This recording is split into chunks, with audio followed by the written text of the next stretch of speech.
ഇന്ന് മനുഷ്യരുടെ സ്ഥിതി എന്താണ്? ഒരാൾക്ക് മറ്റൊരാളെ കാണാൻ സാധിക്കാത്ത വിധം ശത്രുതയുടെ കൂറ്റൻ മതിലുകൾ ഉയർന്നു വരുന്നു. കൂറ്റൻ മതിലുകൾ.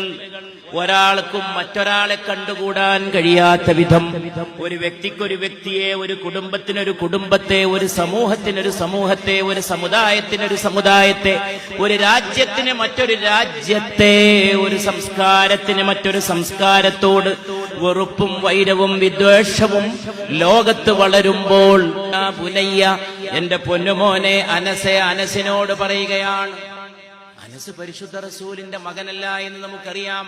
പക്ഷെ പറയാൻ പോകുന്ന കാര്യത്തെ അത്രമേൽ ഉത്കടമായ ഹൃദയാലുത്തത്തോടെ, അത്രമേൽ പ്രധാനപ്പെട്ട ഒരു സത്യം ലോകത്തെ പഠിപ്പിക്കുകയാണ്. യാ ബുനയ്യ ഇൻ ഖദിർത അൻ തുസ്ബിഹ വതുംസി ലൈസ ഫീ ഖൽബിക ഗശ്ശുൽ ലിഅഹദിൻ.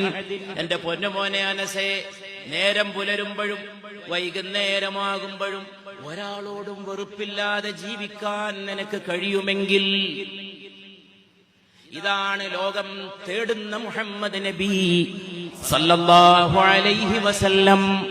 നേരം പുലരുമ്പോഴും വൈകുന്നേരമാകുമ്പോഴും ഒരാളെയും വെറുക്കാതെ, പ്രഭാതം വരുമ്പോ, ഉഷസ് വരുമ്പോ, പുലർന്ന് സൂര്യകിരണങ്ങൾ നിന്നെ വന്നുണർത്തുമ്പോ, അതിനു മുമ്പ് നീ പ്രാർത്ഥനക്കായിട്ട് ഉണരുമ്പോ, നീ നിന്റെ ഹൃദയത്തിലേക്കൊന്ന് തിരിഞ്ഞു നോക്കണം, നിന്റെ ഉള്ളിലേക്കൊന്ന് നോക്കണം.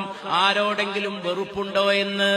ആരോടുമില്ല. ഒരാളോടും ഒരു വൈരം പോയിട്ട്, വിദ്വേഷം പോയിട്ട്, ശത്രുത പോയിട്ട്, വെറുപ്പ് പോയിട്ട്, ഒരു നീരസം പോലും ഇല്ലാതെ നിനക്ക് പ്രഭാതമാകാനും പ്രദോഷമാകാനും കഴിയുമെങ്കിൽ, വദാലിക മിൻ സുന്നത്തി,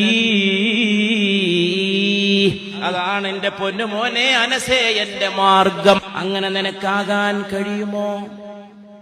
വമൻ അഹ്യാ സുന്നത്തി, എന്റെ സുന്നത്തിനെ ജീവിപ്പിച്ചവനാരോ, ഫഖദ് അഹബ്ബനി, എന്നെ സ്നേഹിച്ചിരിക്കുന്നു. വമൻ അഹബ്ബനി, എന്നെ സ്നേഹിച്ചവനോ കാന മഈ ഫിൽ ജന്ന, എന്നോടൊപ്പം സ്വർഗ്ഗത്തിലായിരിക്കുമെന്ന് പുണ്യ റസൂൽ സല്ലല്ലാഹു അലൈഹി